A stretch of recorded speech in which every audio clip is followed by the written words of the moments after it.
Hello and good evening. Welcome to another version of the Israelite Nation Worldwide Ministries Friday night Bible study. Tonight we're coming to you live from Englewood, New Jersey at 158 West Englewood Avenue. As usual, I'm Elder Kurt, and tonight I'm joined by... I'm Jeffrey. Welcome again, Jeffrey. Yes. Good to have you back in the hot seat. It's good to be here. Absolutely. Yes. It's always good to have you. Yeah. We're always excited about talking about the scriptures, trying to teach about our Father and our God, and just helping everyone to understand and learn more about what it means to be an Israelite. So we always, do our best to come up with, the best sort of topics. Definitely. That are appropriate for the time that we're in, sometimes even the seasons that we're in. We try to, figure out things that pertain to those times to make sure that we keep you interested in this learning, although this book is interesting on its own. It doesn't need any extra fluff, no extra sauce, no anything. Just the words that are in this book and really understanding and being able to appreciate the history that's in there. Definitely. Is so much so on its own. Mm-hmm. So yeah, man, it's good to be back. It is. It is. I think it's been a while since I've been in the seat. Yeah. But as you said, it's good to be able to speak about our culture. Yeah. Good to speak about our laws, statutes, and commandments, and of course, our amazing God for sure. Absolutely. Yeah. So if you're out there, make sure you have your King James Version of the Bible. Have a seat, get a glass of water, and let's study and understand together. Let's do it. I think what we have tonight to talk about is actually a really interesting thing, because especially as Israelites, we kind of exist in two worlds. It feels like all the time. Yeah. Because we have the world where we're doing everything that we can to, praise our God and worship our God and follow our Father's instructions. But we also have this other world that we live in that we know walks contrary to, the principles that our culture and our tradition is based on. Yeah. And somehow we have to, be able to navigate that. And it's also interesting because just recently there was a, kind of like a Friday night message from our brethren in St. Louis that addressed this very thing, But tonight we're going to kind of look at it from a little bit of a different angle. Let's do it, yeah. What we're going to talk about is what we like to think of as man's law versus God's law. So we're going to use the scriptures to help us to understand the difference between the two and the importance of really, what I like to say, the importance of making God's law paramount to everything else that is around us, right? Of course. Okay. And just to add to that too as well, I think it's interesting. It kind of reminds me, I think I said this before, almost like the Matrix almost. Yes. Like being in those two worlds. Yeah. And trying to, determine, you have to be able to balance both. Right. But one of those worlds has to sort of take the precedent, right? Yes. It has to sort of take the authority role there, Yes. So, the red pill and the blue pill. Exactly, yeah. And as the scripture says, you can't serve two masters at the same time. Exactly. So it totally is consistent with what you're saying in terms of, even though we may exist in these two different spaces at the same time, one has to take precedence over the other. One has to be the more dominant of the two. For sure. So when you think about laws and we talk about a law, let's at least try to define the terminology so that we're kind of starting off on the same footing. Sure, yeah. So, Webster's is the, it's kind of like the go-to dictionary that people, look into to understand what words mean, right? So if we go to Webster and we look up what a law is defined as a binding custom or practice of a community, a rule of conduct or action prescribed or formally recognized as binding or enforced by a controlling authority. I like that. Actually. I think the idea of one, the community has to sort of buy into it a little bit. Absolutely, and then two, I think that there's an authority figure that has the responsibility to ensure that the laws get done. I think as well. Yeah. Yes, that enforcing authority, right? Yeah. And it's interesting because when I was looking at this definition and I saw that controlling authority, of course, that automatically brought me to the God of Israel, Yeah, right? When I think about, the way that he put out the laws, statutes, commandments, all those things that he gave to Moses to give to the children of Israel once they were freed from bondage in Egypt. Right. But sometimes even beyond that, I think about great men like a Noah, that when you think about what Noah did during that time before the flood and bringing the animals into the ark and being able to discern clean from unclean in the way that he brought the animals into the ark. I remember, before knowing and understanding about Israel, before being introduced to the God of Israel, the world, right, had always taught me that the animals were brought in two by two. All the animals were brought in 2 by 2, right? And then you get to the Israelite Nation Worldwide Ministries, and you get the real teaching and the real understanding of how the history actually went. And we come to realize that he brought in the clean animals by sevens. And the unclean animal by twos. And there was no mention of a law that talked about clean and unclean during Noah's time or prior to Noah's time. We learn about clean and unclean when the laws were given to Moses, when the God of Israel actually spelled everything out. So just the fact that Noah had that spirit in him, that he was able to discern these sorts of things is, it's huge when you go back and you think about the development of all these things. Definitely. And even with people like Abraham as well, like, as you just said, the laws that we know them were not even around at the time, but yet someone was still able to be perfect in the eyes of the God of Israel. Absolutely. Which I think also speaks to another point is, not just the laws themselves, but even the purpose of the laws is oftentimes to establish a more unified and better community, and to and especially when it comes to Israel, to even make a more perfect community for the God of Israel to sort of be with us, if that makes sense. That's so true. It makes total sense, because when you think about why societies even come up with laws, is so that there is order. Exactly. Because without law, there's anarchy. Right. And we know that the God of Israel, especially the creator of heaven and earth, is not a God of anarchy. He's not a God of disorganization. He's not a God of chaos. So, it makes sense. It totally makes sense. And there was also another definition of a law that said it's a rule or an order that is advisable. That was kind of funny. Advisable or obligatory to observe. So I think for us as Israel, it's not advisable to observe the instructions and the laws of the God of Israel. It's obligatory that we do that. So I thought that was really telling and appropriate in the way that the definition of law was written.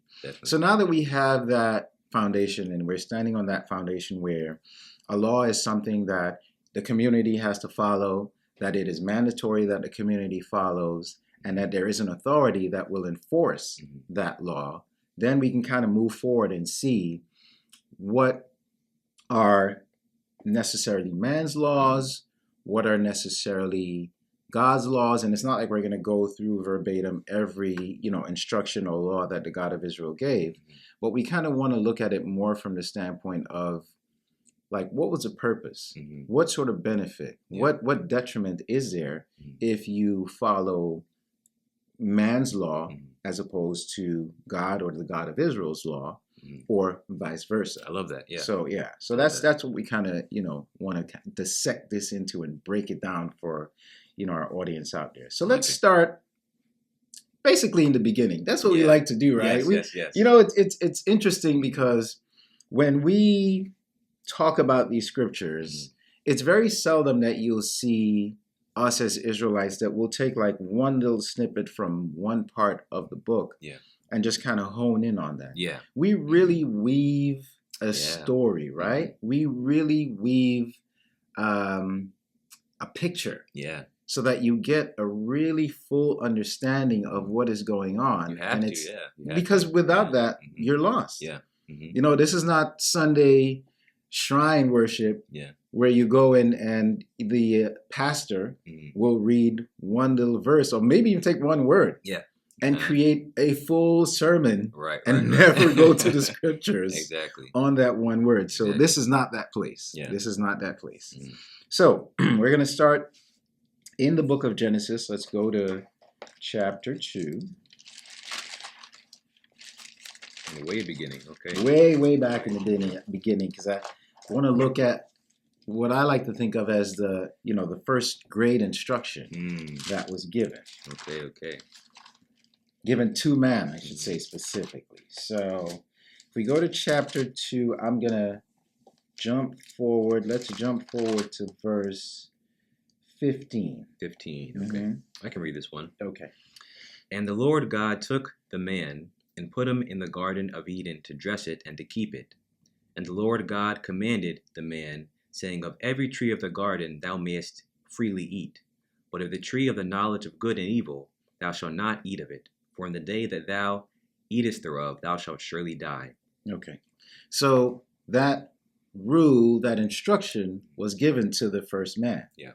Everything here is yours except for that thing. That's the one thing that you cannot have. Yeah. That you are instructed to stay away from. Yeah.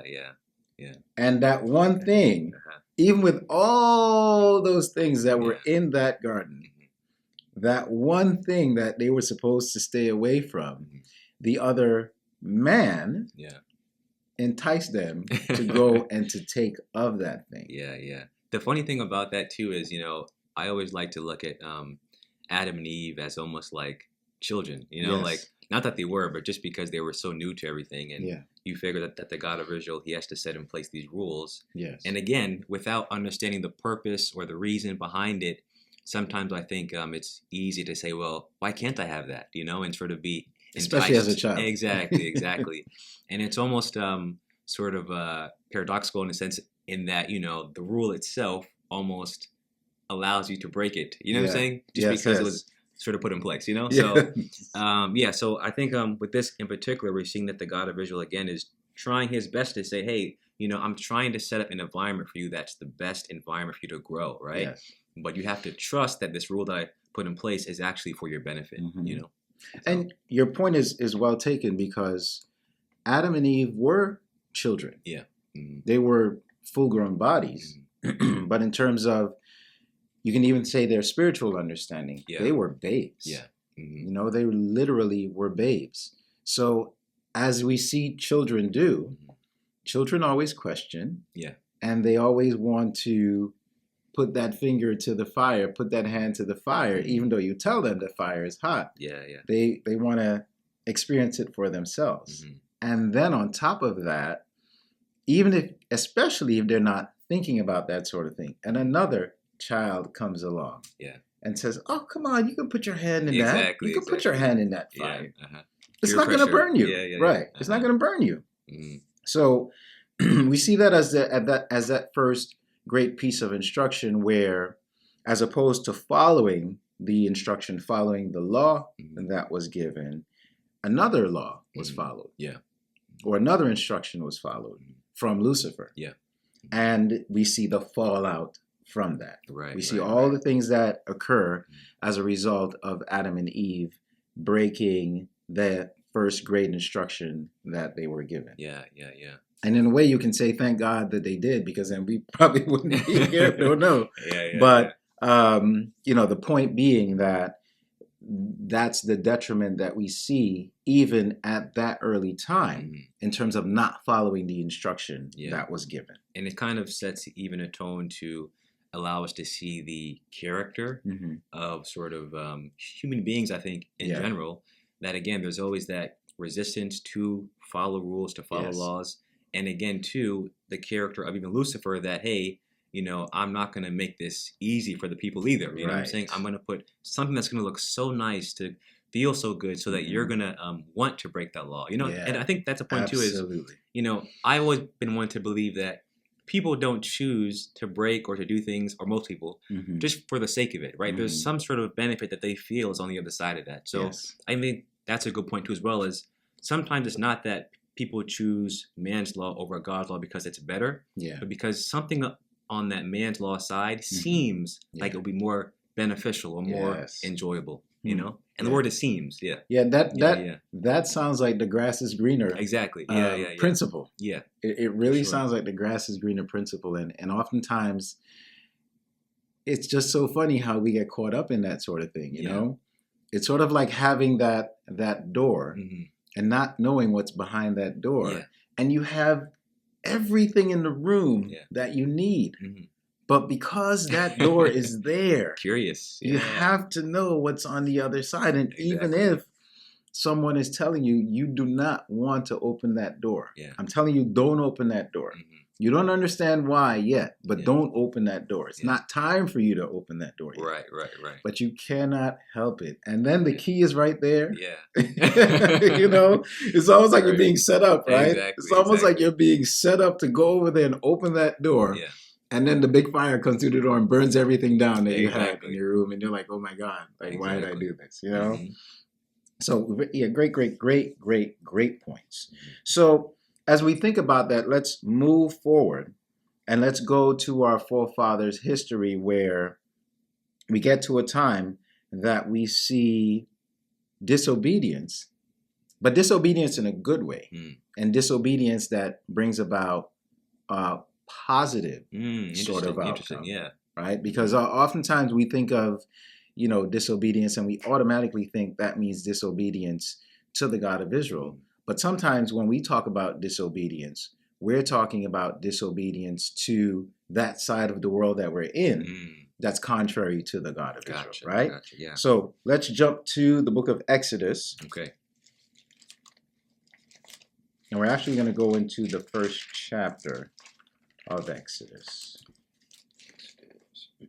So again, for you out there, many of these things that we talk about, we have, as a nation, covered over and over again. We have gone through these things ad nauseum. We've, you know, exhausted ourselves trying to, you know, teach the understanding of it.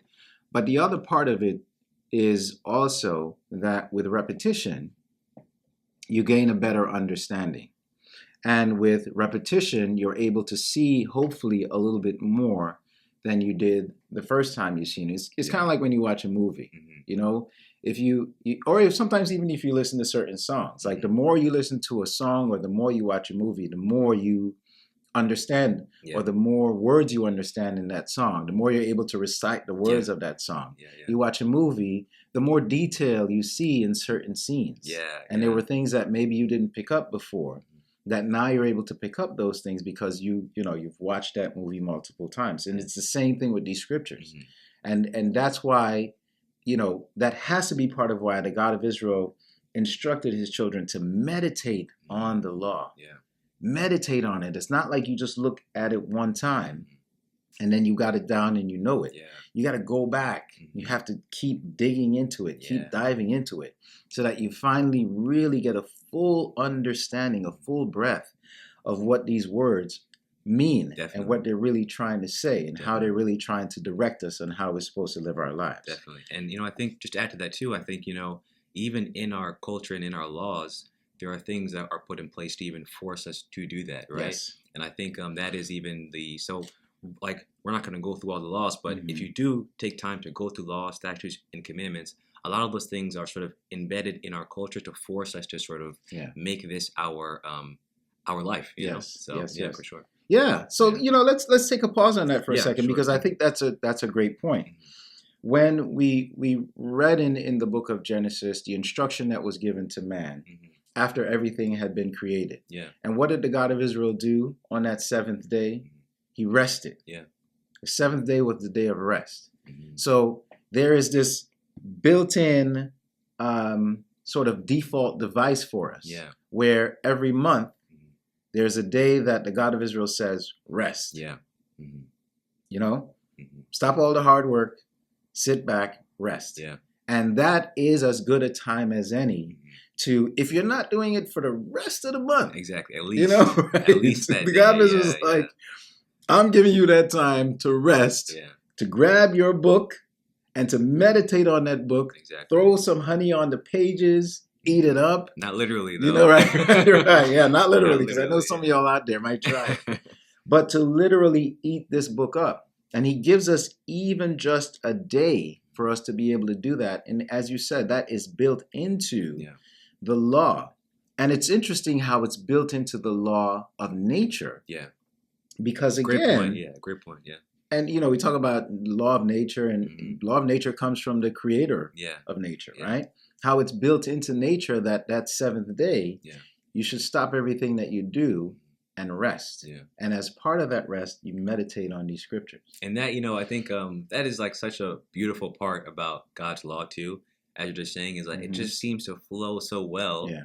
And it's consider the Sabbath, the new moon. These things are things that are going to happen over and over and over again. We see that cycle happen.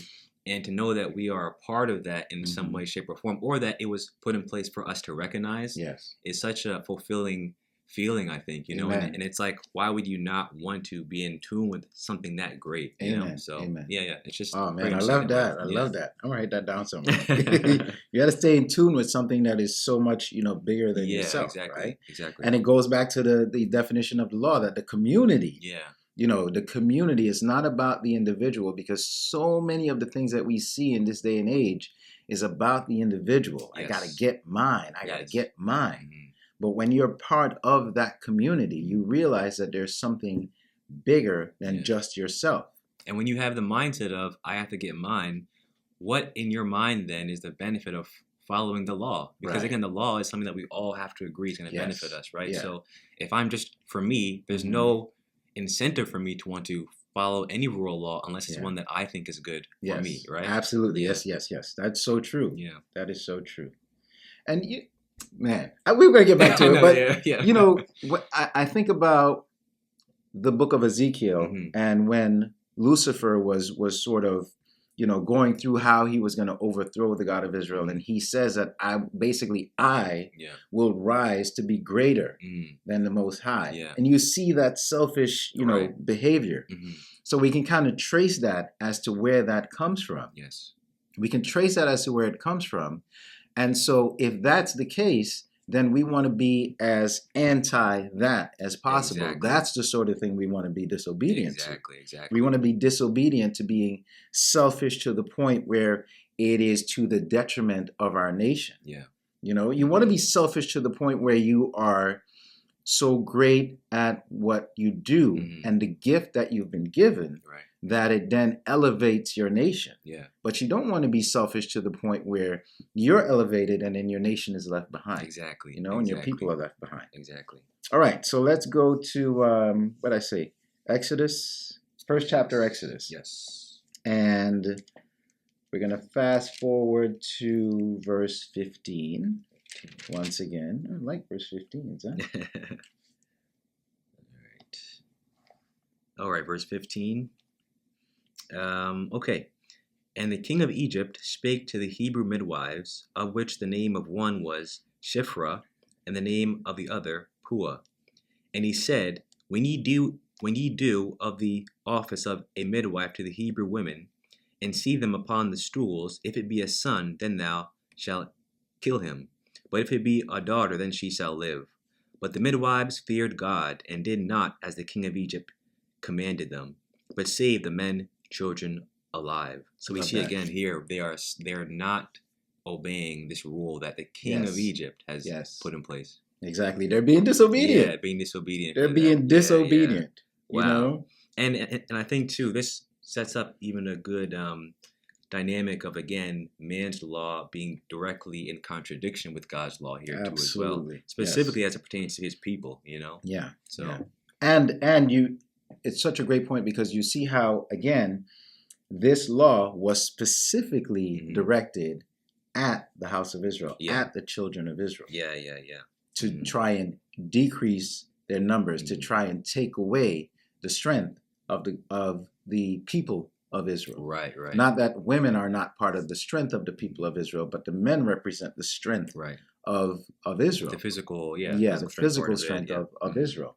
And we know that, if we have to give a little background, this is the time when Pharaoh started realizing that, hey, these Israelites are growing. They're just proliferating. Everywhere I look, I see a Hebrew. Right.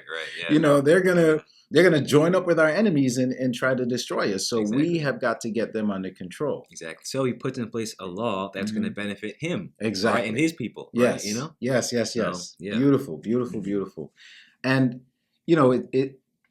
it's interesting when we think about these things and we correlate it to the times that we live in now, where, in America, because we have branches all over the world. We have branches in the UK. We have headquarters. In Toronto, Canada, and then we have our different branches in the U.S. But here in the U.S., the Supreme Court is supposed to be the highest court of the land that's supposed to interpret the Constitution and make sure that other laws that are made are not contrary to that Constitution. Right. And now we live in a time, and we're in a period where maybe more so than in the previous years, that the Supreme Court itself is more politicized. So that depending on what side of, are you a Democrat? Are you a Republican? Are you conservative? Are you liberal?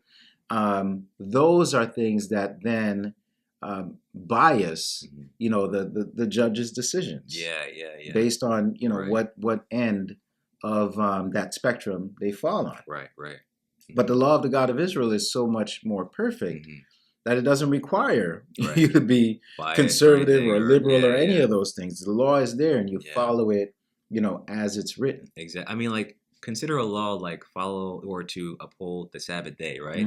There's no bias there. You can see when the new moon is. You see when the seventh day is. You follow it. There's no need for bias in that, Absolutely. That way, so for sure. It applies across the board. There's no question about who and how it should be done. Exactly. And you think about that the God of Israel gave us a day. And now we look at the way society is set up, especially here in this country. We have, a 5-day work week, and then you get a weekend. You get Saturday and Sunday. So it's like men are like, we can do God one better. We can give you 2 days off, Right. But it's not really 2 days off, because we're going to shift the worship day. We're going to put it to a different day, completely different from what you've been used to, and tell you that that's what you're supposed to do, because we can do it better than God ever could. Yeah. So anyways, you see these midwives disobeying that rule, that law that they were given by a man that was to the detriment of their people. And as we read forward, we'll see what the benefit, and we know what the benefit of that was, but to sort of put it together in this way, I think it gives the picture a little bit more color, a little bit more life. Yeah. So let's go forward to chapter 2. Okay. And in chapter 2, we'll start at verse 1. Okay. 2 verse 1. Yes. And there went a man of the house of Levi, and took to wife a daughter of Levi. And the woman conceived and bare a son. And when she saw him that he was a goodly child, she hid him 3 months. And when she could not longer hide him, she took him from an ark of the bulrushes, and daubed it with slime and with pitch, and put the child therein, and she laid it with the flags by the river's brink. And his sister stood afar off, to wit what would be done to him. And the daughter of Pharaoh came down to wash herself at the river, and her maidens walked along by the river side. And when she saw the ark among the flags, she sent her maid to fetch it. And when she had opened it, she saw the child, and behold, the babe wept. And she had compassion on him, and said, This is one of the Hebrews' children. So just to put a pause right there for a second. So here it was that Pharaoh put this rule in, and he not only told that to the midwives, but it actually went as it became a law. He told all his people, if you see a man born of the Hebrew children, you kill them.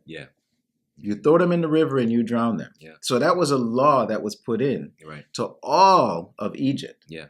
Now here you have Pharaoh's daughter coming and finding and understanding and realizing, wait, this is a Hebrew child. And I remember, again, another, sort of instruction that the world had given me when they were teaching me about this thing, right? Mm-hmm. The world told me that she was able to tell that was a Hebrew child because he had like a special blanket with certain colors in it. And that's how she saw that was a Hebrew child. Yeah. But thank the God of Israel, he led me to the Israelite Nation Worldwide Ministries and Elder Shadrach. And when we read this over, when I actually had my eyes open and I got to read it for myself, and I saw that she hid him for 3 months, meaning that Moses was born, he was circumcised on the 8th day, he was named on the 8th day, he had been being raised as an Israelite child, right? As an Israelite newborn. His mother, secluded for 40, all those sorts of things that we do as part of our culture and tradition, right? And then Pharaoh's daughter, the Egyptians, who don't circumcise, right? She opens up the ark and she sees this circumcised little boy. She says, oh, this must be a Hebrew child. Right. You know, it wasn't because he was a different color than she was. It wasn't because he had special, no. There were certain things that she saw that made her be able to identify him as a Hebrew child. And then as we'll see as we move forward, even she becomes disobedient and breaks her own daddy's rule. Right? That's a good point. Yeah. All right, so let's keep going forward. Okay, let's see. Where was I? 7. Okay. Then said his sister to Pharaoh's daughter, shall I go and call to thee a nurse of the Hebrew women that may nurse the child for thee? And Pharaoh's daughter said to her, go. And the maid went and called the child's mother. And Pharaoh's daughter said unto her, take this child away and nurse it for me, and I will give thee thy wages. And the woman took the child and nursed it. And the child grew, and she brought him unto Pharaoh's daughter, and he became her son. And she called his name Moses, and she said, because I drew him out of the water. Now, I'm just trying to step back for a second and put myself in his mother's shoes. Right? I can't hold him any longer because now he's 3 months, he's more rambunctious, he's crying. They're going to know that the baby's here. I'm going to put him in this ark in the river, and hopefully someone will find him and take care of him. Right? He's going to go down the river somewhere, end up somewhere else, and hopefully somebody will find my son and take care of him. And I may never see him. I will never see him again. Right. Just put him in the water. And that's, I think even that in itself is so, the amount of, I don't know, like that love that a mother has for their child to have to do that. Again, like you said, not knowing what's going to happen, if she's going to see him again, but saying, I know, guaranteed, they're going to kill you. So at least if I put you in this river, there's some 1 in a million, 1 in a billion chance that you're not going to drown or anything. You're going to. The river's got crocodiles. They've got kine. It's got I don't know, piranha. I don't even know what was what was in there. All sorts of predators that are in that environment that could have taken Moses. And yet she feels in her heart that I'm going to do this thing because there's a 1 in a billion or chance. There's a chance. This is exactly. Do this thing, and then to come back and to say that you now can nurse this. I mean, that has to be so amazing. Safely. Now I can actually take care of my son and safely. Where he ended up, too. It's like amazing. He ended up in like the most best place he could have ended up. Right. Yes. So to imagine what that reunion must have been like for his sister Miriam to be kind of just watching him, just following him, and then for Pharaoh's daughter to find him, and for Miriam to say, you want me to go find one of the Hebrew women? Go home, Mom. Moses is with the Pharaoh's daughter. You can nurse him. Exactly. And to have that sort of thing happen, as I fast forward, I think about my people's history, and especially like being from the Caribbean or whatever, and even folks down south. There was always that effort to try and make life better, right? So, mothers would have to leave their children with the grandparents to go to the big city or whatever to try to make a better life. And then one day, have that child come with them and to join them. And there would always be that yearning between the mother and the child to be back together. And you see sort of a setup for that. But this one is so much deeper because here she was leaving him. not knowing what his end was going to be. But again, just thinking, wow, there might be that, that small chance that he's going to survive. If he stays here with me and the soldiers find him, he's definitely dead. For sure. And he ends up in so much better a situation where she's actually able to take him and nurse him and take care of him. And then he gets, all the physical benefits of being in Pharaoh's house. Just beautiful things. So you see how the well-placed disobedience of the Hebrew midwives and then Pharaoh's daughter then ends up to the benefit of us as a people and as a nation. And the great man that Moses became out of all of this. And the fact that, people tend to make such a big deal about names and the names that we were given, that we have slave names, that we have slave master names and those sorts of things. How much more of a slave master name could you have than Moses? Moses, being named by Pharaoh's daughter. Right. And keeping that name. Yeah.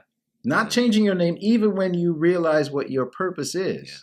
That even the God of Israel didn't say your name shall no longer be Moses, it shall be this, that, or the other. The God of Israel actually called him Moses by that Egyptian name that he was given. So why are we so worried about changing names? Changing, like that. Why do we get so caught up in that? Yeah.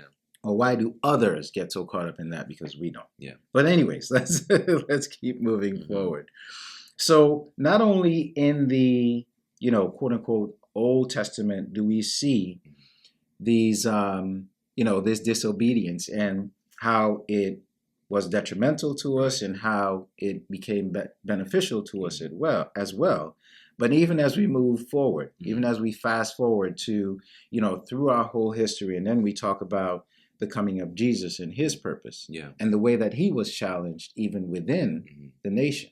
So I think that would be like a nice place to kind of, segue to and look at that. Definitely, yeah. And let's see how even his own brethren for sure challenged the things that he, came to do and came to teach. I like that. All right? Yeah. So we're going to fast forward all the way through our history and let's go to the book of Matthew. Okay. Yeah. All right? And actually, why don't I start reading this one? We're in Matthew chapter 15. All right. And we'll start at verse 1. 15, verse 1. Matthew 15, verse 1. All right. Why am I looking at Mark 15?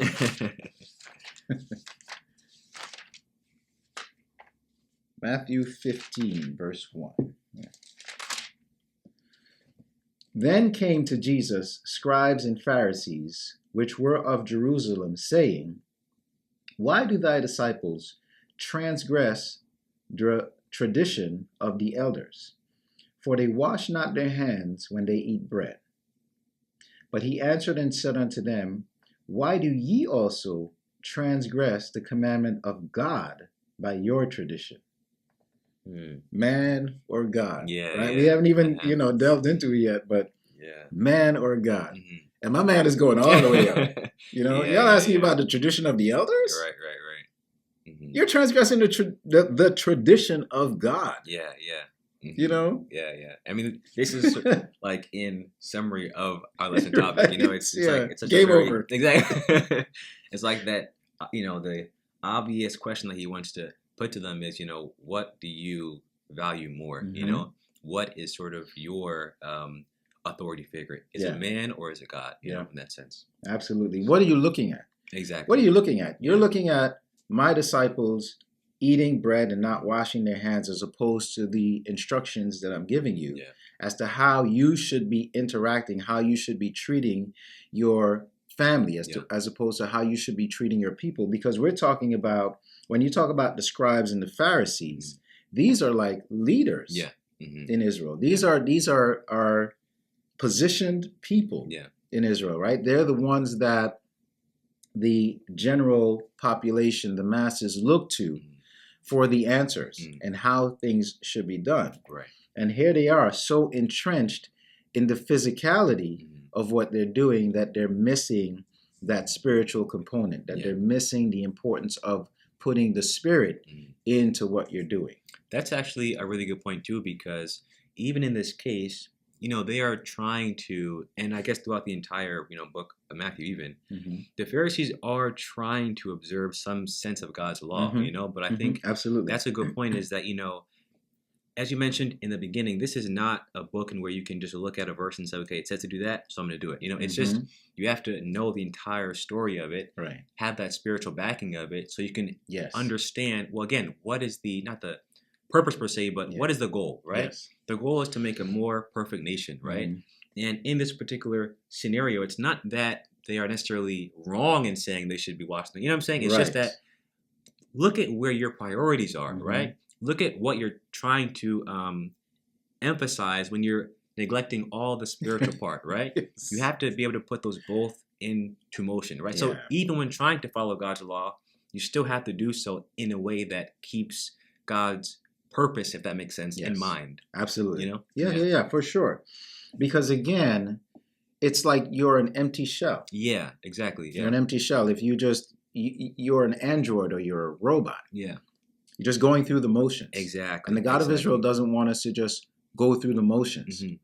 He wants us to be able to do it in a way that ultimately we do see the purpose as to why we do these things. Because you don't remain a child your whole life. Yeah. And part of being a child is not understanding the world around you. It's not having that understanding.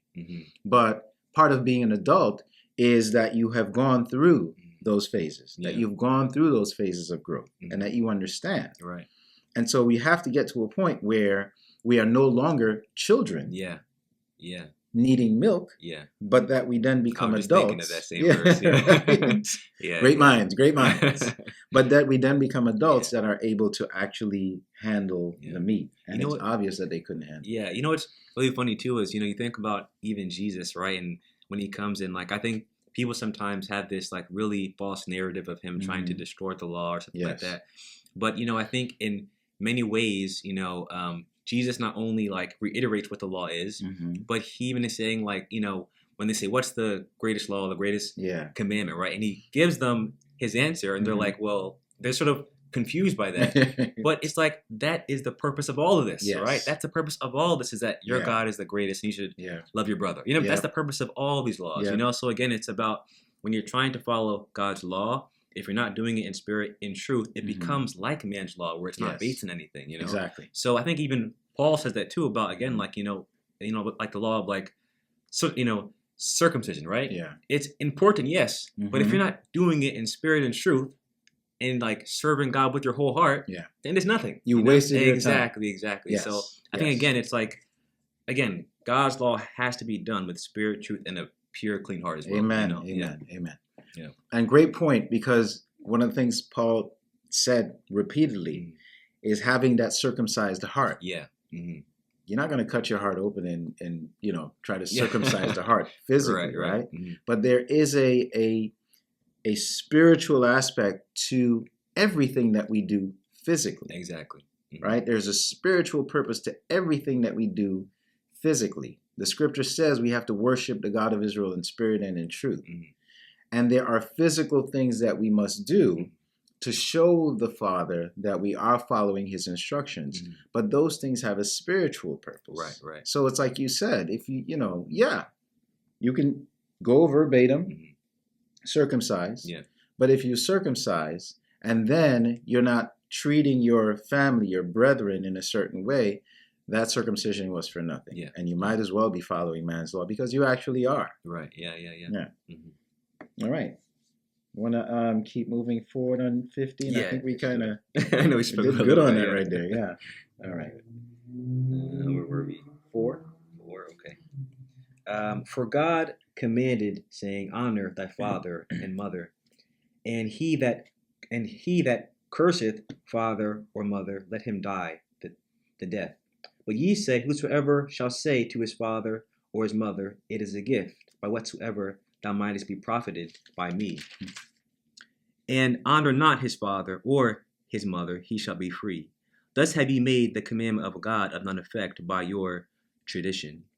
I mean, I think there too, I think is a good point to sort of say, like, even by doing what you are doing, you're going against God's law, right? So I think, again, it's just sort of in summary of that, again, just trying to say you have to value God's law, and again, do it with your whole heart and in spirit and truth and everything. Yeah, because here it is. They're interpreting that, and they're interpreting that instruction completely wrong. They're interpreting it to a point where it profits them. But it doesn't profit the the nation as a whole. So then what's the point of doing it? Because you have just become an agent for Lucifer. Because the world really boils down to, if you're not following the God of Israel, you're following the other side. It doesn't matter what that picture looks like. Right? And that's that's the bottom line. That's the point there. So, all right. So I think that's actually good. We kind of, made some good headway out of just those little bit of scriptures there. And we want to look at, our forefathers, the examples of our forefathers that existed in a time and a space like we did, but they made sure that they continued to follow the instructions of the God of Israel. This is not the first time that we as Israelites have been under a captivity and been in a nation and had to function and learn how to live in that nation and serve our God at the same time.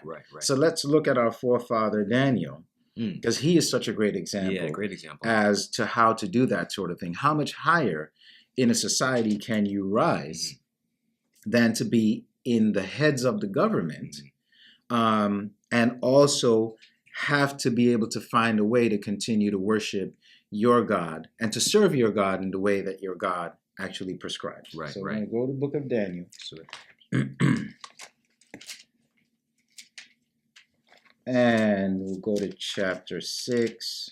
He just has there's so many individual stories in Daniel's history that helps us to try and understand how to navigate this world that we live in. It's really incredible. It really is. And so we're sort of at a point that whenever we feel like this is fresh and this is new, all we have to do is turn to the scriptures to realize that, hey, somebody already laid a template out for how we can actually negotiate this world and still be committed to our God, but be able to grow and prosper in the environment and the space that we live in. I think that's, the benefit of the God of Israel, not just giving us the book of Leviticus, right? But saying, like, I'm going to give you the whole story so you can see how others before you have also tried to implement this. And to show you that there's nothing new under the sun, right? Your problems and your things that you sort of go through have been done before. Been there, done that. And here's a template to show you how to be successful in that environment. Absolutely. Can you imagine if all we had was, Genesis, Exodus, Leviticus, Numbers, Deuteronomy? Like, you'd be lost, really lost. Trying to reinvent the wheel. Every time, over and over again. We would keep trying to reinvent the wheel. But the God of Israel made it such that when we came out of this captivity and came into an understanding of who we were, that we had a template that we could follow, that we didn't have to go and find 5,000 different texts to try and figure out and understand what it would mean to be a servant of the God of Israel and to really live in this culture and tradition. He put it in a nice, little canon for us. Not just that, but made the book so widely available. No matter where you are, in the world, And to the point where it's almost like he's trying everything in his power to say, like, I put you all over the four corners of the earth. But guess what? I'm still going to have you have the access to this world. Absolutely. Guess what else is on the four corners of the earth, right? In whatever language it is you may speak, it is there.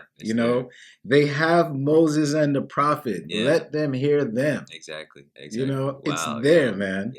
All right. So chapter 6, Daniel.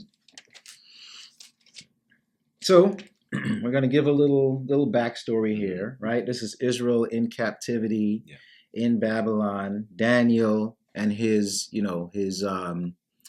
cohorts, his friends, when they were young men, they showed their worth to this Babylonian kingdom. And as a result of that, as they grow and become men, they're actually heads of state. They're actually heads of government. Such so that Daniel is, third or fourth in command. He's way up there. And so even that you think about, like, okay, so he's in captivity. He understands that he's in captivity, And there are certain ways that he has to navigate, negotiate to be able to make it, to the heads of state, to make it to the heads of government, right? There's a way that he has to be able to move around to follow the laws that are part of this kingdom, but at the same time not compromise the laws of his father. So let's take a look at that. Let's do it. So it pleased Darius to set over the kingdom 120 princes, which should be over the whole kingdom, and over these 3 presidents, of whom Daniel was first. Wow. So you got 120 princes, then you got 3 guys over them, and the head guy over those 3 guys is Daniel and Israelite. That's amazing. It kind of reminds me of the story of Joseph, a little bit. Absolutely, and yes. Then I think it's just amazing to me because it just shows you too that we have really touched some of the greatest empires in this world as a people, Yes, no, and true, have been true. influenced by Israelite people, which is like, I don't know, just amazing to me to see how far our people have reached. How far the reaches. I agree. Yeah. Now, could you imagine Daniel as he's making his way up the ranks? Yeah. He's talking about burn down Babylon, right? Yeah. Well, too, I think that's a good point, and I think too, it's like the understanding that Daniel even had through like dreams and things like that. Yes. That like this was all prophesied, right? And it's like, it's like being here, like in America, we know this is a part of the punishment, right? So for me to say like burn all this down, it's like you have to know like this is my time to serve, and that being said, I don't have to necessarily be at the bottom of the bottom. I can sort of take things to my advantage and really influence all of this. That's you know what I'm saying? So I think Daniel's a good example of that for sure. Yeah. So. And there has to be, again, that has to do with recognizing that there is something bigger than yourself. Right? And realizing that, and then being able to navigate and negotiate that space successfully. But not compromising your God and compromising the laws that the God of Israel, the instructions that the God of Israel had given unto you. So let's look at him and see how he did this thing. But that's who Daniel was. Then this Daniel was preferred above the presidents and princes because an excellent spirit was in him, and the king thought to set him over the whole realm. So even that spirit that led him to have the wisdom to know when to fight and to know when to sort of negotiate those, those cracks and crevices that can get you up to that point. And not be so hard and fast and say, oh, no, I'm not doing this because I am, an Israelite. But I think that comes to with a recognition of, if I know my God set all this up, that means my God is the boss, right? And then you are just a pawn there. You know what I'm saying? So yes, you are in authority, but really like ultimately, it's my God who has the ultimate authority to even allow you to even make rule. You know what I'm saying? So if your rule doesn't coincide with his rule, I can't. You know what I'm saying? I can't do that. Exactly. Yes. So it's like like you said, trying to navigate that space, but having the understanding of who's actually in charge. I think essentially, Yeah. Because I think about these things with a Joseph and with a Daniel. There, you would imagine that there were times where they would be faced with that challenge wow, whether it be today's a Sabbath, especially like you think about a Joseph, where when he was incarcerated in jail, like how do you keep a Sabbath in an unclean environment like that? And this is Egypt and Babylon, right? Like these are like the most unclean, spiritually, like place in the world, right? Like in like all of mankind, like America steals from them, right? You know what I'm saying? And we know how unclean we feel, right? In these environments, in these times, exactly. So it's such a great point. Okay, let's get back to the story. Because the excellent spirit was in him, and the king thought to set him over the whole realm. That's verse 3. Verse 4. Then the presidents and princes sought to find occasion against Daniel concerning the kingdom, but they could find none occasion nor fault, for as much as he was faithful, neither was there any error or fault found in him. So that being said, Daniel always found a way to make sure that he was obedient to his God, but that he followed the rules and the laws of his land, nation, of the land that he was in. Then said these men, we shall not find any occasion against Daniel, except we find it against him concerning the law of his God. Is that not amazing? They recognize that. That he's going to be perfect in everything, except if that law goes against the law of his God. You know? And that's the only way that we can get it. Only way, only way.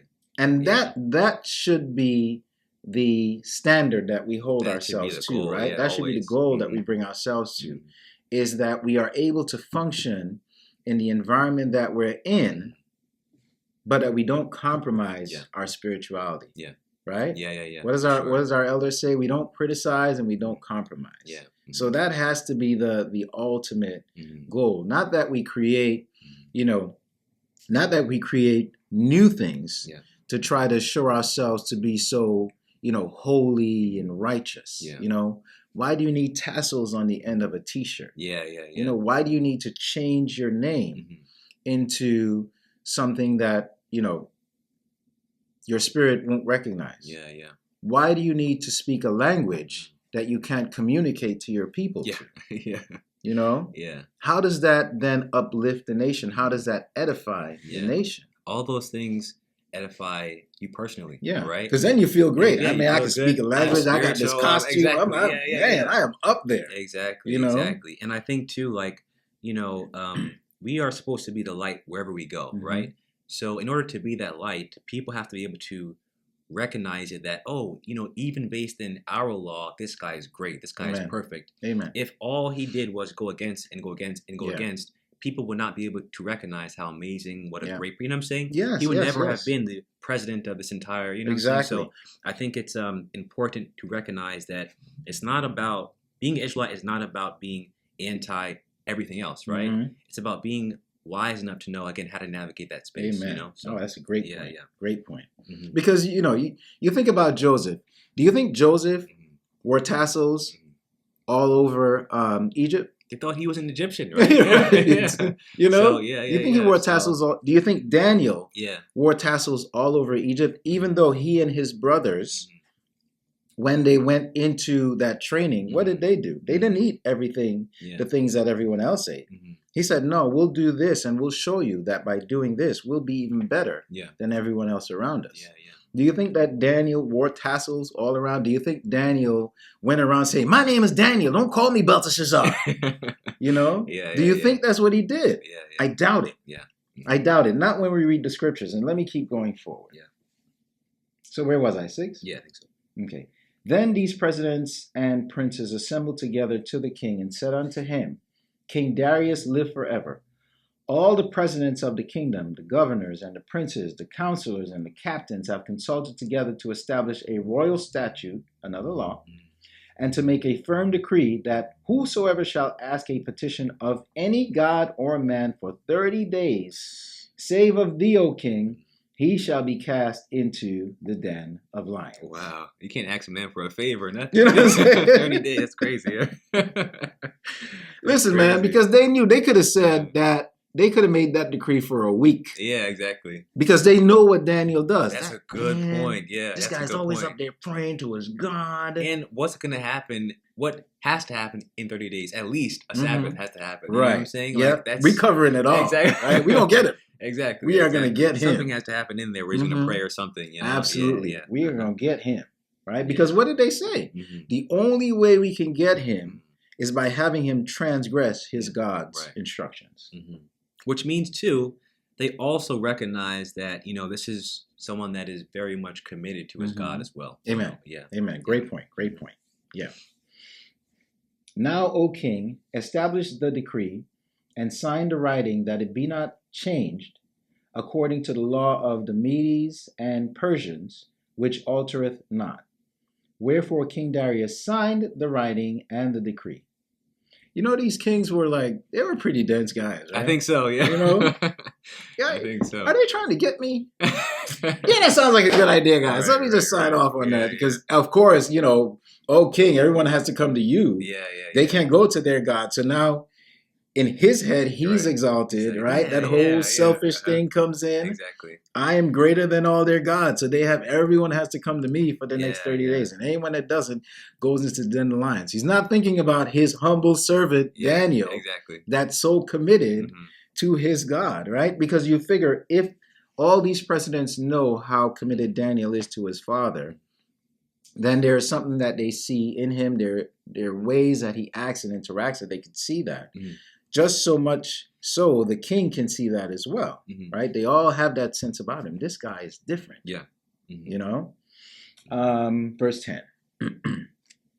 Now when Daniel knew that this writing was signed, he went into his house, and his windows being open in his chamber toward Jerusalem, he kneeled upon his knees 3 times a day and prayed and gave thanks before his God as he did aforetime. So he did what he always does, right? The funny thing about this though is like he doesn't like go in hiding. He just like, okay, open. right. And that's probably how he did it all the time. It's like I need to see Jerusalem, right? But his dedication to the God of Israel and to saying like I'm not gonna like this is not gonna change or alter my ability to praise and worship my God, because that again is the top law, you know. And I think that is just it's really funny to me, I think. Right. And the other interesting aspect of it is he does not limit himself by the physical around him. Okay, so they could take my body away, but they can't take my spirit away. And as long as my spirit stays in tune with the God of Israel, then on the other side, I'm going to be okay. Because ultimately, this is a proving ground for that. Right? Ultimately, we're training ourselves on being the best spiritual servants that we can for the God of Abraham, the God of Isaac, and the God of Jacob, because the spirit lives on much longer than the physical does. And it's not about the physical, it's really about the spiritual, right?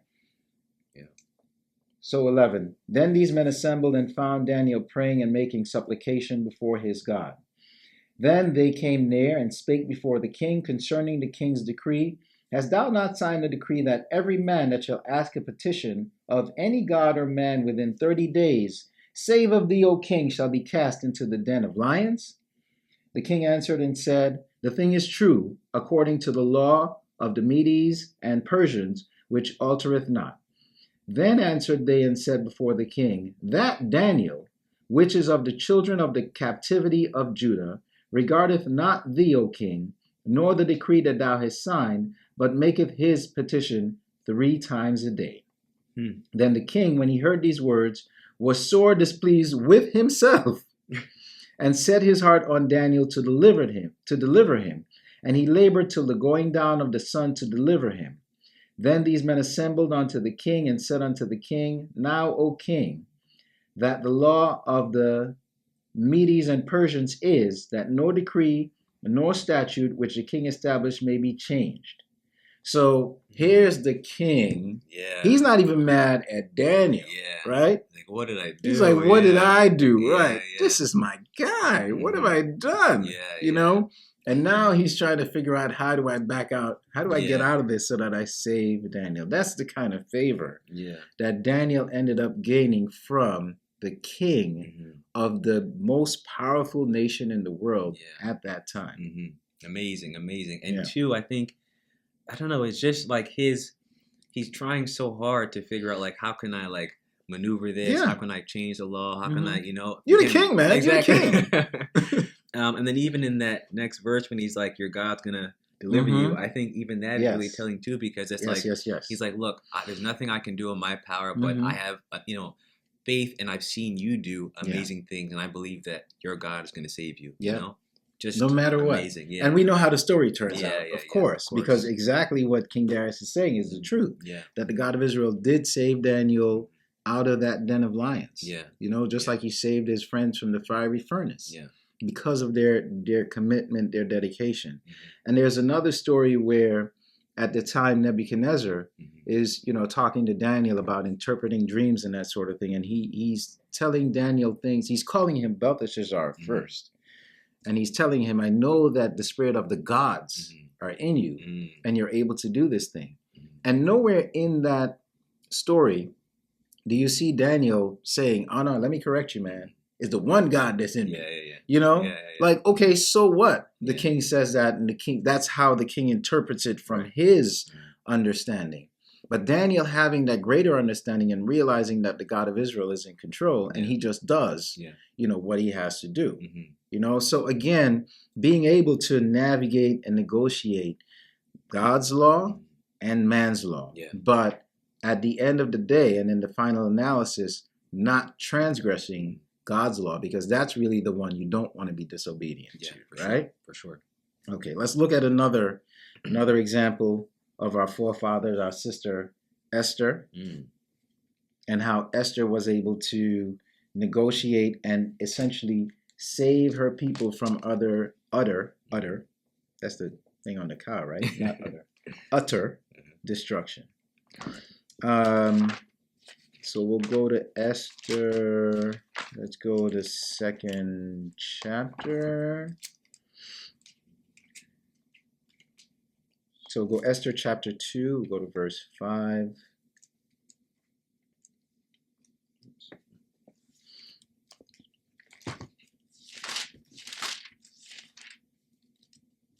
All right.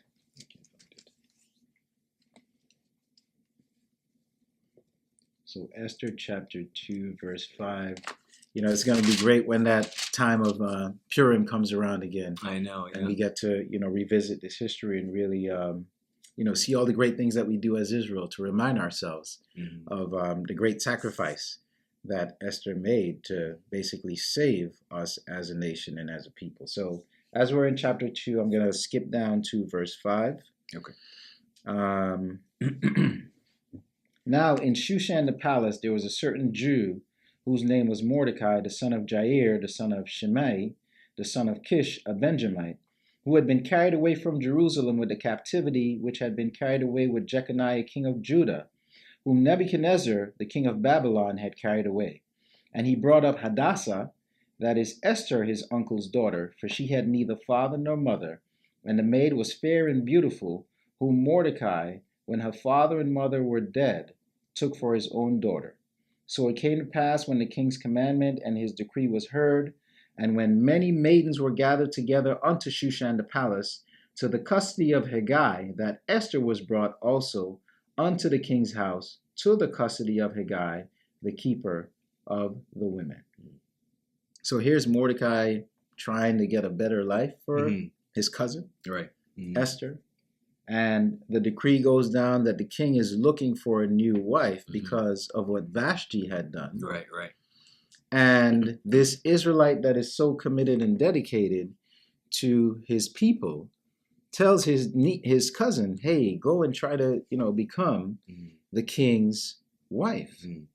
And all maidens from, the whole kingdom are coming to do this. And the downside of that is if you don't become the king's wife, you become a concubine. Right. So he's taking that chance. The risk, yeah. Taking that risk and putting her in that position because there is something in him that is telling him, she may be able to save or help our people. Yeah. Not that they were in the kind of distress that they eventually are faced with because of Haman. Right. But something is telling him. Yeah. And I look at that story and I think to myself, wow, man, this is that Israelite man. Yeah. Putting his cousin in that position where, worst case scenario, she ends up being a concubine. How do you do that as an Israelite? Yeah, for sure. Yeah. But here they are in the captivity, living in sort of a time that we're living in, and they have to figure out a way to negotiate through that. Yeah.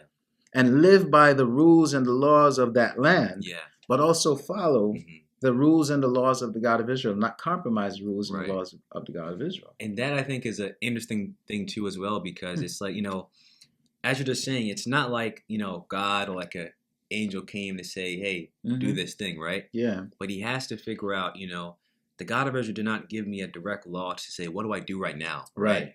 But for some way, when you're in captivity and you have your cousin with you, this is what you do with her when the king puts down a decree.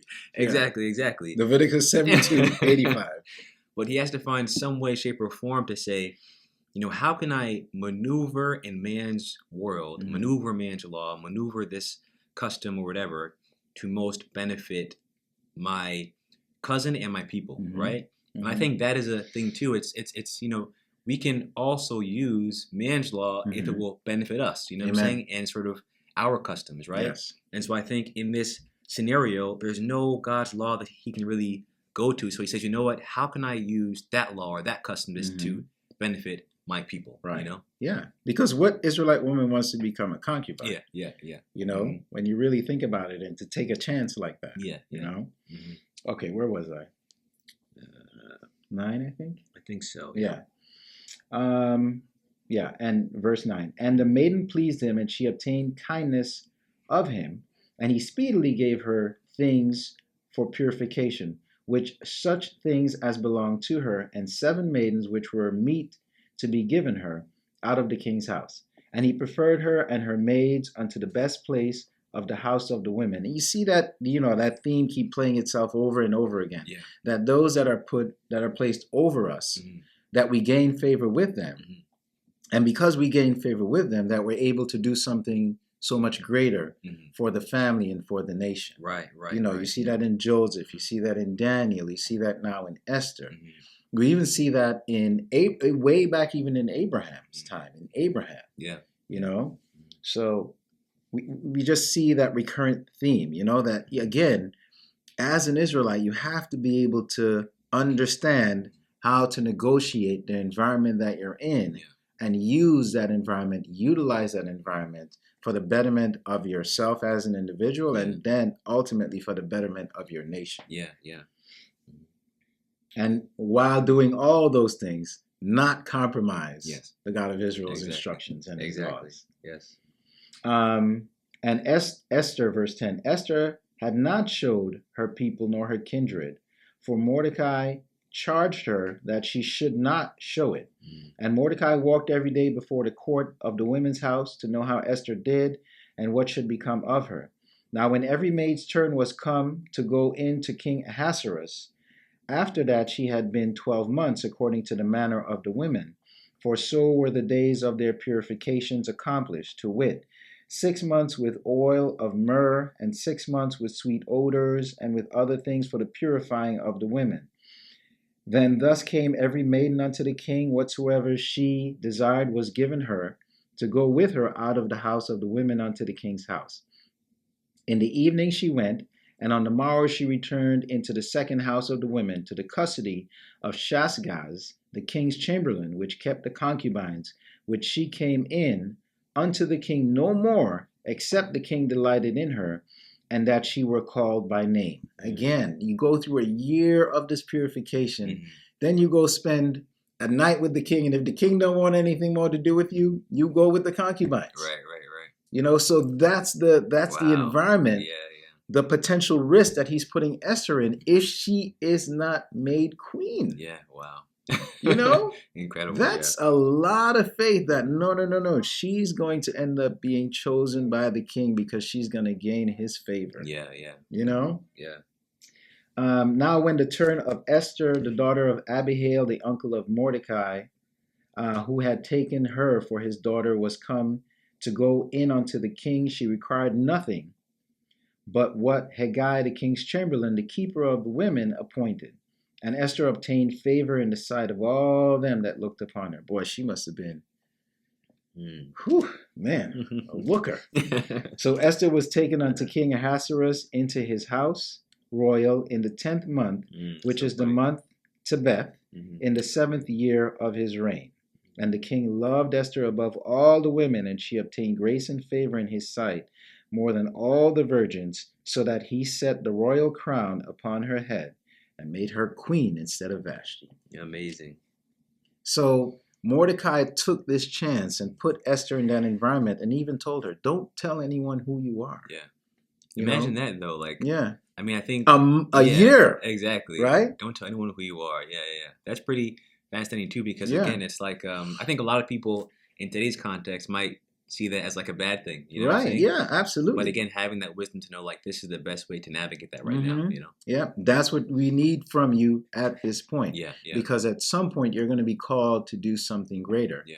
And that's when you'll reveal these things. Yeah. You know, to have that sort of faith, to understand and to realize what that captivity meant and how to negotiate it is just, you know, that's the height of wisdom. Yeah, for sure. That is really the height of wisdom. For sure. And then we talk about, you know, man's law and the God of Israel's law. And we see how much man has manipulated even nature. You know, even the law of nature. Like, what month are we in right now? We are in the month Tebet. You're right. In our Israelite history and in our Israelite calendar. But as we look at the world around us, what are they telling us this month is? December, yeah. Christmas time. Christmas time and all this sort of stuff, right? Yeah. And that in itself speaks to how far away man is from God's law. So far, right? So far. That they have manipulated literally the time and space. I want to go to Genesis for just a second and look at how the God of Israel gave us the lights that were made, the moon and stars, so that we could do the very thing that man himself is manipulating or has manipulated at this point. So I'm going to be in chapter 1. Okay. Let me just read 14 to 18 real quick. And God said, "Let there be lights in the firmament of the heaven to divide the day from the night." So we already know what day and night is supposed to be. "And let them be for signs and for seasons and for days and for years." I got you covered. Yeah. Right? "And let them be for lights in the firmament of the heaven to give light upon the earth." And it was so. And God made 2 great lights, the greater light to rule the day and the lesser light to rule the night. He made the stars also. And God set them in the firmament of the heaven to give light upon the earth, and to rule over the day and over the night, and to divide the light from the darkness. And God saw that it was good. And again, we go back to 14. He gave us these things for signs, for seasons, for days, for years, so that we're able to tell all these things. And then the God of Israel says, the 7th day is the Sabbath. Now, as we look at this calendar, we have people that try to tell us, even people that, you know, sign into our, you know, these presentations. Happy Sabbath every Saturday. Right. Happy Sabbath. If man has manipulated the calendar and we're not following the moon and the stars, how can you then say that Saturday is the Sabbath? Yeah. How far off? Yeah, the current calendar, the current days of the week, has nothing to do absolutely with nature, nothing. God's law, nothing. Yes, absolutely nothing. Absolutely nothing. We are in the depths of cold, and you know, even the animals are telling y'all, go take a nap somewhere. Right. You know, yeah. Stock up. Wait for the spring to come around. Yeah, and that'll be the new year. But no, we let Julius Caesar in 46 BC. Manipulate the calendar and just wipe out 300 days and make a whole new calendar, restructure so that now the new year is January after some god. And then in 1582, we let Pope Gregory to try and align the calendar and the times with Easter of all things. Manipulate the calendar once again. Y'all can look this up. This is open knowledge. It's not something that you have to find a hidden or a secret scroll to find. It's there for public knowledge and public consumption. This calendar that we live under right now was designed because they wanted to line up the proper time for Easter. Easter has nothing to do with the God of Israel. And so that's where your December and your Christmas and all these things come from. And it's important, though, to also say, too, that we're also not saying to just throw this calendar away and like forget your work schedule and everything. Don't go to work. Don't go to work. Tell them it ain't no, it's not no Monday. Because again, it's about having the wisdom, right? So we would never use this calendar in terms of our Sabbath because it doesn't fit. Amen. It doesn't allow us to serve our God, right? Yes. But we would use it to go to work, to go to school, to set up an appointment, right? Yes, so, exactly. Exactly. You know? Exactly. So, yeah. So exactly. It's not like we're going to throw the whole thing out. Again, it's being able to understand and navigate and negotiate. But to then use the calendar to tell yourself, this is the Sabbath. This is God's day. this is the time that the God of Israel has given unto us, and not allow the scripture to do that, is folly. It's foolishness. It's the height of being lost. Because again, as you see, even in something as simple and that affects our daily lives, something such as hours, days, times, weeks, years, all these things, months and how you define months, the calendar that you are even living under is not a calendar that's consistent with the law of the God of Israel. Not at all. So you use that calendar for what you have to, just as Jeffrey said. We use it so that we're able to define when we go to work and all these sorts of things. But when it comes to those spiritual things, let the scripture be your guide. Yeah. You know, even when the God of Israel took Israel out of Egypt, he said, this day shall be the beginning of months. Yeah. Right? Yeah. This shall be the beginning of bid. That's a great point too, because, you know, whatever they were doing before that in Egypt, like there would be no reason for him to say that if it was the same. You know exactly. So even back then, the God of Israel had to establish to say, forget that calendar that you used. Exactly. This is actually the calendar that you're going to use. Today is the beginning of the months, right? Yeah. You know? And they were living in a world where I'm sure that world had their own calendar. Exactly. Right? Exactly. But they were living under the calendar and under the time and the instruction that the God of Israel had given. Yeah. So we should be no different in this time. Right. You know? So as Jeffrey said, don't go burn down your job schedule, right? Don't go burn down your work schedule. But understand and realize that when we talk to you about this is not December, based on the God of Israel's instructions. There is no Christmas based on the God of Israel's instructions. We're not sitting here on Christmas Eve based on the God of Israel's instructions, that we're letting the scripture be our guide, that we're not going by our own understanding. That when we say things to you like, well, that's not my Sabbath, we're not going by our own understanding. We are going by the instructions that were given. Right. And we're following the laws of the God of Abraham, the God of Isaac, and the God of Jacob. Yeah. All right, so, man, this time just goes by so fast. You know, I feel like I have so much more I want to, we want to talk about. But, because we're sort of getting down to the, the close of this time that we're given, we'll try to, start summarizing things at least a little bit. Okay. So I'm going to go back to Esther for just a bit, but I'm going to jump over to chapter 3. Okay. So Esther is made the queen. And when Esther is made queen, even before that, Mordecai actually had gained favor with the king in some way, shape, or form, because he actually saved the king's life. Right? Because there were men that were trying to kill the king. And because Mordecai hung around the gates, he heard them and, passed the message on to Esther, and Esther pass it on to the king, and so the king was saved. So now we're going to go to chapter 3. So after these things did King Ahasuerus promote Haman, the son of Hammedatha, the Agagite, and advance him and set his seat above all the princes that were with him, and all the king's servants that were in the king's gate, bowed and reverenced Haman, for the king had so commanded concerning him. But Mordecai bowed not, nor did him reverence. Then the king's servants, which were in the king's gate, said unto Mordecai, Why transgresseth thou the king's commandment?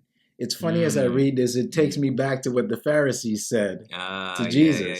Why are you transgressing the traditions of our fathers? And Jesus is like, why are you all transgressing the traditions of God? Right. Now it came to pass, when they spake daily unto him, he hearkened not unto them, he hearkened not unto them, that they told Haman to see whether Mordecai's matters would stand, for he had told them that he was a Jew. So he puts Esther in this situation. He tells her, don't tell anyone who you are just yet. But he himself is holding true to who he is, because he's not in that environment. So again, you see the wisdom of being able to negotiate the spaces that you're in, even though those spaces may be different. And because he wouldn't bow down to Haman, because bowing down to another man is like transgression of, the law of the God of Israel. Right. That is your only God. That is your only Father. That is really your only leader. Right? And so because he was doing that, then his whole nation gets in trouble. But he was true to who he was in terms of keeping the instructions in God's law. He wouldn't bow down to another man. Right.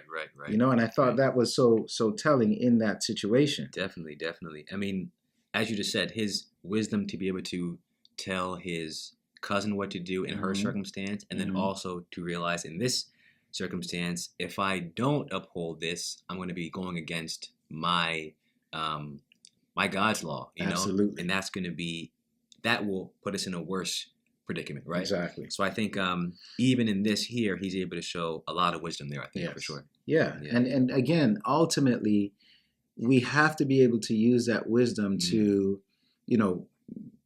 ensure that we're worshiping and that we're following the God of Israel's instructions in the right way, that we have to be able to use that instruction. And it's not just looking at this and it says, sacrifice the 2 turtle doves. Yeah. And just go sacrifice 2 turtle doves because that's what the inscription, or that's what the instruction says. Right. All right. So, all right. So what does this all mean? Like, how do we navigate these spaces? How do we go in between? How are we able to function in a world where we're captives and there's one law, but there's also the law of the God of Israel? What did Jesus tell our forefathers that we should do? Let's take a look at that and go to the book of Matthew. Okay. And when you get to the book of Matthew, we'll go to chapter 22.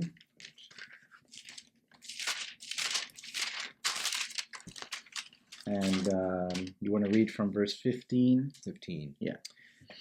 Then went the Pharisees and took counsel how they might entangle him in his talk. And they sent out unto him their disciples with the Herodians, saying, Master, we know that thou art true, and teachest the way of God in truth. Neither carest thou for any man, for thou regardest not the person of men. Tell us, therefore, what thinkest thou? Is it lawful to give tribute unto Caesar, or not? But Jesus perceived their wickedness, and said, Why tempt ye me, ye hypocrites? Show me the tribute money. And they brought unto him a penny. And he said unto them, Whose is this image and subscription? And they say unto him, Caesar's. Then saith he unto them, Render therefore unto Caesar the things which are Caesar's, and unto God the things which are God's. So that is the crux of this conversation and this discussion, right? Yeah. You have to be able to understand and negotiate this world that you live in and follow the laws of the land, but you don't compromise the laws of the God of Abraham, the God of Isaac, and the God of Jacob. Most certainly, yeah. Right? Most certainly, yeah.